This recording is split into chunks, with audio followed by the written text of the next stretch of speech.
የደህንነት ጓደኛዬ እና ወንድሜ ለማ መገርሳ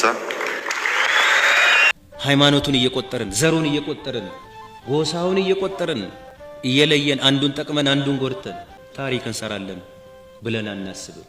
የቀድሞ የኦሮሚያ ክልል ፕሬዝዳንት ሆነው ያገለገሉት አቶ ለማ መገርሳና የፌዴራል ጠቅላይ ሚኒስትር ዶክተር አብይ አህመድ የዛሬን ያድርገውና በርካታ የፖለቲካ ማዕበሎችን በአንድ መርከብ ላይ ተቀምጠው አብሮ እየቀዘፉ ለመሻገር በቅተዋል። በኋላ ግን የተፈጠረው ነገር ለማ እንዲሰደዱና ከሀገር እንዲወጡ አድርጓቸዋል። ታዲያ አሁን እየተሰማ ባለው መረጃ ጠቅላዩ ለማ ጋር የደወለ ሲሆን በዚህ የሚደረገውን የስልክ ልውውጥና የሽመልስ መሰናበት እውን ይሆን እንዴ ስለሚለው ዝርዝር መረጃዎችን ሰጣችኋለሁ። ይህንን መልእክት አድምጠህ ለሌሎቹም ሼር አድርገህ የራስን አስተዋጽኦ እንድታደርግ ጥሪያችንን እናስተላልፋለን። መመለስ አይቀርም። ለምን እንዴ እናቴ አባቴ ሲጀመር ነው ኦርቶዶክስና ማቀው ሲወለድም ጀምሬ በኦርቶዶክስ ቤተ እምነት ውስጥ ነው የተወለድኩት። ያደግኩትም እዛው ነው። እዛ ተመለሰች ብሎ ሰው ሊደነግጥም ግራ ሊገባውም አይገባም። በሌላ በኩል ምድራዊ ጥቅም ስጋዊ ደስታ በልጦባቸው እውነት የሆነችውን ኦርቶዶክስን ጥሎ የኮበለሉ ሶፊያ ሽባባውና በጋሻው ደሳለኝ ያስተላለፉት መልእክት በርካታ ጡንቸኛ ነቢያቶችን እያስቆጣ ሲሆን በዚህም ሶፊያ ወደ እናት አባቴ እምነት መለሳለሁ ስትል መደመጧ ለምን ይሆን? በዚያ ሲያጣቸው ምንድነው? አብረን እንመለከተዋለን። ኦርቶዶክስ ተዋህዶና የማንቸስተር ደጋፊ ካልሆነች አላገባት። ስለዚህ በሃይማኖቴና በክለብ ያልደራደርም ነው። አዎ ከሰሞኑ የስፖርት ጋዜጠኛ የሆነው አሉላ ፍሬው በኦርቶዶክስ እምነት ያልደራደርም ማለቱን ተከትሎ ከስራ እንደተባረረ እየተነገረ ሲሆን ይህንን ያቀነባበረችው መናፍቋ ሳራ ሞገስ በመጨረሻም ላሉላ በቆፈረችው ጉድጓድ ራሷ ገብታበታለች። እንዴት? አብረን እናያለን። ይሄው መንሱር ምን አለ በሉኝ። ሊቆይ ይችላል፣ ጊዜ ሊወስድ ይችላል። የሆነ ሰዓት ግን በሆነ መንገድ የሆነ ነገር ሲፈጠር ታያለ። በመጨረሻም እንዳለው አልቀረም። ከፊንቴክ ጋር ተይዞ የ1200 ሰዎችን ገንዘብ ተስፋን ሰርቶ የመለወጥ ጊዜን የቀሙት ወዳደሮቹ ታዋቂ ሰዎች ጉዳያቸው በፍርድ ቤት እየታየ ባለበት አሁን በኢሳት መንሱር ጀማል ከእስር ቤት ማምለጡ በአሁኑ ሰዓት የበርካቶችን ትኩረት ስቧል። በዚህም ጠቅላዩ ይህንን ያሉ ሲሆን የሌቦች መናኸሪያ ሆኗል። ማይደረስባቸው መስሏቸው የሚያላግጡ ዳኞች አሉ፣ ብዙ መረጃ የተገኘባቸው። ሁለተኛ ሌቦች አቃቤ ሕግ ነው። ሶስተኛው ሌባ ፖሊስ ነው። ድሃ እያለቀሰ ደም እያነባ መንሱርን በማስመለጥ ዙሪያ አቃቤ ሕግ፣ ዳኞች፣ ፖሊሶች ምንድን ያደረጉት? ምንድነውስ የተፈጠረው? በጋራ እንመለከተዋለን። ሰላም በመላው ዓለም ላይ የምትገኙ ውድ ቤተሰቦቼ እንዴት ናችሁልኝ? እኔ ደህና ነኝ። ቸሩ መድኃኔዓለም የተመሰገነ ይሁን። በዘርቁታችን እጅግ በጣም ቁም ነገር አዘል ቪዲዮዎችን ይዤላችሁ መጥቻለሁ። ከእናንተ የሚጠብቀው እንደተለመደው ቪዲዮ ላይክ እና ሼር ማድረጋችሁን አትርሱ። ዳይ ወደለት ቪዲዮ። ኦርቶዶክስ ተዋህዶና የማንቸስተር ደጋፊ ካልሆነች አላገባት። ስለዚህ በሃይማኖቴና በክለብ ያልደራደርም ነው። አዎ በዓለም ሳላችሁ መከራ አለባችሁ፣ ነገር ግን ጽኑ፣ እኔ ዓለምን እንዳሸነፍኩት እናንተም እንዲሁ ዓለምን አሸንፉ ሲል ጌታችን መድኃኒታችን ኢየሱስ ክርስቶስ በያው ቃሉ ለኛ ልጆቹ አስተምሩናል። ታዲያ ከሰሞኑ ተወዳጁ የስፖርት ጋዜጠኛ አሉላ ፍሬው ይሰራበት ከነበረው ትርታ ኤፍኤም በጥበቃ ከበር መባረሩ በርካቶችን ያስቆጣ ጉዳይ ሆኗል። ጉዳዩም እንዲህ ነው። ወንድማችን አሉላ እንደወትሮው የስፖርት ትንተናዎችን እየሰራ ባለበት ወቅት ከአድማጭ ተመልካች ጥያቄ ይቀርብለታል። እንዲህ የሚል አሉቲ ግንቦት 16 የምታገባት ባለቤት የማን ደጋፊ ናት የሚል። አሉላም መለሰ የማንቸስተር። እኔ የፈለገ ነገር ቢሆን የማንቸ ደጋፊና የኦርቶዶክስ እምነት ተከታይ ካልሆነች አላገባቲም ሲል ለእምነቱ ያለውን ጥንካሬ በአደባባይ አሳይቷል። ይህንን የተመልካች ጥያቄ በአግባቡ የመለሰው አሉላ ግን በንጋት ስራ ለመግባት ባቀናበት ሰዓት የገጠመው ነገር ልብ ሰባሪ ነው። ጊዜያዊ ስራ አስኪያጅ የሆነችው መናፍቃ ሳራ ሞገስ አሉላ ለተጠየቀው ፐርሰናል ጥያቄ መለሰው መልስ ከእምነት ግጭት ጋር በማስታከክ ከስራ ገበታው በግፍ እንዲሰናበት አድርጓለች። ከአንድ ስራ ኃላፊ የማይጠበቅ የሰረኝነትና የመናፍቃን አንዱ መገለጫቸው ነው። እህቴ ሳራ ኦርቶዶክስን አልተረዳሻትም። ከባድ ሚስጥር ናት። በልጆቿ ልብ ጸንታም የምትኖር በሊቢያ በረሃ በሃይማኖቴ በፊት አንገት ያሉትን የጸኑ ኦርቶዶክሳንን የረሳሽ መሰለኝ። ከስራ መባረር፣ አንገት መቀላት፣ መሰደድ፣ መገፋት እኛ ኦርቶዶክሳውያንን በእምነታችን እንድንጠነክር ያደርገናል እንጂ ከቶ እንድንፈራ ማተባችንን እንድንበጥስ ያደርገንም። ሚስማር በመዶሻ ሲመታ ይባስ እየጠበቀ እንደሚሄዱሉ መከራው ችግሩ ለኛ ጥንካሬያችን ነው።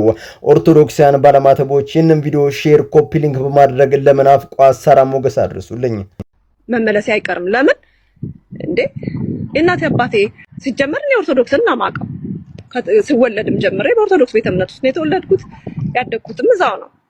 እዛ ተመለሰች ብሎ ሰው ሊደነግጥም ግራ ሊገባውም አይገባም። በአሁን ሰዓት በርካታ መናፍቃንን ቆሽት ያሳረረው የሶፊያ ሽባባው ንግግር ብዙዎችን እያነጋገረ ይገኛል። በዚህም ያበቃም በጋሻው ደሳለኝም ይህንን ግጥም በኦፊሻል ፔጁ ላይ እንዲህ ሲል አጋርቷል። የነፍስ ጩኸት የምላሽ መንገድ ቤቴን ጥዬ ወጥቼ በባደጅ አደርኩ፣ የአባቴን ቃል ዘንግቼ በመንገድ መከርኩ፣ የነፍሴን ረሃብ በስጋዬ ሸፍኜ ከእውነት ርቄ ሜድኩኝ ራሴን አጥፍቼ፣ መንገዱ ቢረዝም ጥቅሻው ቢያምርም የልብ ሰላም ግን በሜዳ አይገኝም።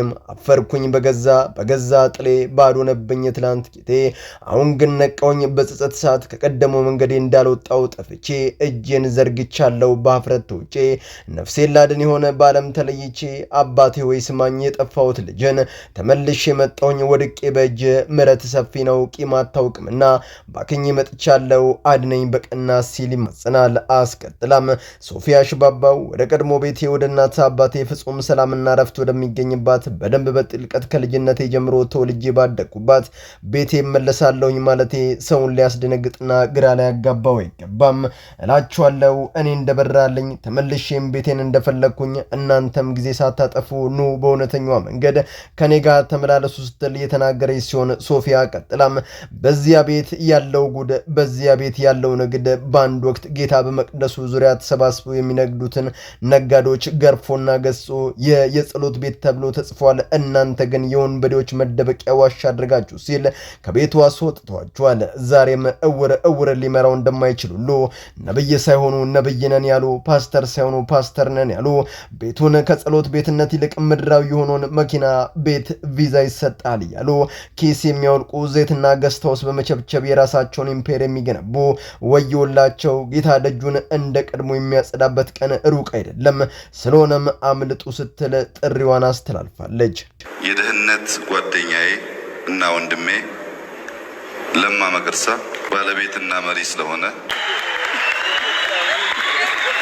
ለማ መገርሳና ጠቅላዩ እጅግ በጣም የሚዋደዱ በርካታ የፖለቲካ ትግሎችን በዚያ አቅሙና ጉልበቱ ባልነበራቸው ሰዓት በመናበብ ተጽዕኖን በመፍጠር የመሪነቱን ቦታ የተቆናጠጡ ደስታና ችግርንም በጋራ ያሳለፉ እንደሆኑ ጠቅላዩ በአንድ ወቅት ወደ ስልጣን መምጣታቸውን ተከትሎ ለተሸለሙት የወርቅ የኢትዮጵያን ካርታ ይህ ለኔ አይገባኝም፣ ለድህነት ጓዴ ለሚስጥረኛ ለአቶ ለማ መገርሳ ይሁንልኝ ሲሉ በዚያ አዳራሽ በሞላበት ድፍን የኢትዮጵያ ሕዝብ እየተመለከተ ለለማ አስረክበዋል። ታዲያ ያ ፍቅር፣ ያ በጋራ መታገል፣ ያ ወንድማማችነት ዛሬ የተገባ የተማረ ሰው ጥያቄ ነው። ለማና ጠቅላዩ ትላንት እንደዚያ እንዳልተዋደዱ በጋራም እንዳልሰሩ ዛሬ በጎሪጥ እንዲተያዩ ያደርጋቸው አንድ ሚስጥር አለ። እሱም የፖለቲካ ሀሳብ ልዩነታቸው ነው።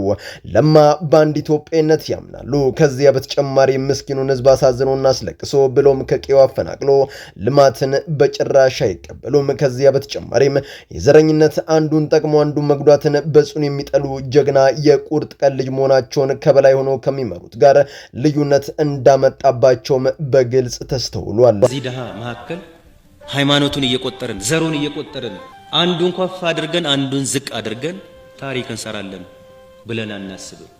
ኦሮሞን አዲስ አበባ አስገብቼ የአዲስ አበባን ዴሞግራፊ እቀይራለሁ። ታዲያ ለማ ይስብናቸው ሁሉንም ሰው በሰውነቱ ብቻ መመዘናቸው በኦሮሚያ ብሎም በሌላው ብሔረሰብም እጅግ በጣም ከፍተኛ የሆነ ተወዳጅነትና ተቀባይነትን አስገኝቶላቸዋል። ለዚያም ነው የችግር ቀን ጓዴ ሲሉ የሚጠሯቸው ጠቅላዩ ለለማ በቀጥታ ደውለው ልዩነቶቻችንን በንግግር ነፍታ ተመለስና የሀገርን ሕዝብ አሳርፈው እንባውንም አብስለት ሲሉ የሽመልስን ወንበር ለለማ ለመስጠት በግልጽ የተነጋገሩት። አዎን ለማና ሽመልስ ፍጹም የተለያዩ ሰዎች ናቸው። ትላንት አርሲ የተጨፈጨፉት ንጹሃን ክርስቲያኖች እንዲሁም ማንነት ሊያነጣጥሩ ጥቃቶች በሽመልስ ዘመን በኦሮሚያ በእጅጉ ተስፋፍተው ቀጥሏል። የኦሮሚያ ገበሬዎች በወታደሩ ሽፍታ እየቀለብክ ነው ተብሎ ይደበደባሉ። በዚያ ደግሞ በጨካኙ በኦነግ መረጃ ሰተክብናል በማለት ውድ ነፍሳቸውን ዕለት ዕለት እንዲያጡ ይደረጋሉ። የተቀየሩትና የተለወጡት ጥቂት ካድሬዎችና መሳሪያ የነገቡ አጋቾች ብቻ ናቸው። ሌላው ህዝብ በጭንቀት ውስጥ ህይወቱን እየገፋ ይገኛል። ሁሉ ሁሉ የሽመልስን ድክመትና ለህዝብ አለመቆም በግልጽ ፍንትው አድርጎ የሚያሳይ ሲሆን ለማ ለዚህ አይነቱ የህዝብ ግፍ መልስ ያላቸው የመፍትሄም ሰው ናቸው። ሽመልስ ተሰናብተው ቦታውን ለማ ቢይዙት ኦሮሚያ ፍጹም ሰላማዊ ማንነት ሊያነጣጥረ ጥቃት የማይፈጸምባት ውብ ስፍራ ትሆናለች። እመኑኝ። ይሄው መንሱር ምን አለ በሉኝ፣ ሊቆይ ይችላል፣ ጊዜ ሊወስድ ይችላል። የሆነ ሰዓት ግን በሆነ መንገድ የሆነ ነገር ሲፈጠር ታያለ። የ1200 ህዝብ እንባ እንዲሁም ገንዘብ ብሎም ውዱ ጊዜና ሰዓት በወዳደሮቹ ታዋቂ ሰዎች አማካኝነት ላይመለስ እንዲሁ እንደ ቀልድ ባክኗል። ተስፋን የሰነቁ ወጣቶች ህይወት ጨልሞባቸዋል። ለዓመታት ፍትናቸው የሚያለቅሱት እነዚህ ወጣቶች ፈጣሪም ሰምቷቸው አታላዮቻቸው እስከነ ግብረ አበሮቻቸው ዘብጥያም ታጉሯል።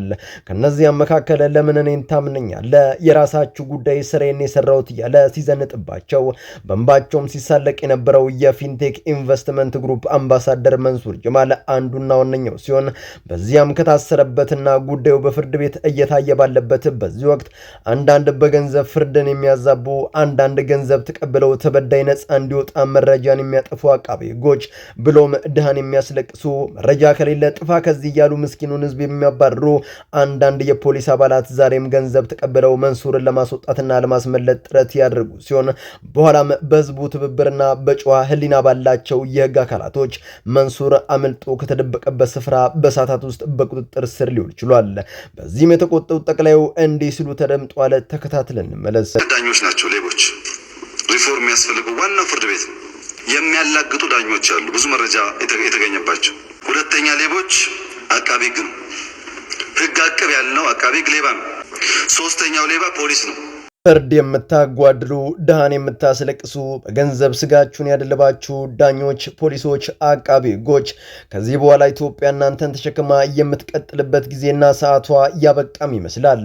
ትላንት በሐሰት ገንዘብ እንድትወጣ ያደረጋችኋት ፀሐይ ዛሬ በሆነ ሰዓት ብርሃኗን ላለመስጠት ወደ መግቢያዋ ዘግዝቃለችና ለእውነት ኖራችሁ ለእውነት ሙቱ የመጨረሻው መልእክቴ ነው። በመላው ዓለም ላይ የምትገኙ ውድ ቤተሰቦቼ ለዛሬ እናንተን ያስተምራሉ፣ ይጠቅማሉ፣ መረጃ ይሆናሉ ብዬ ያሰብኳቸውን ቪዲዮዎች በዚህ መልኩ አቀረብኩላችሁ። በቀጣይ በሌሎች አስተማሪ ቪዲዮዎች እንገናኛለን። ለዚህ ቻናል አዲስ ከሆናችሁ ምን ይጠብቃችሁ ነው? መለስ እያላችሁ ሰብስክራይብ፣ ላይክ፣ ሼር ማድረጋችሁን አትርሱ። ባላችሁበት ቦታ ሁሉ ክፉ ሳይነካችሁ በሰላም በቸር በጤና ቆዩልኝ። ይመቻችሁ።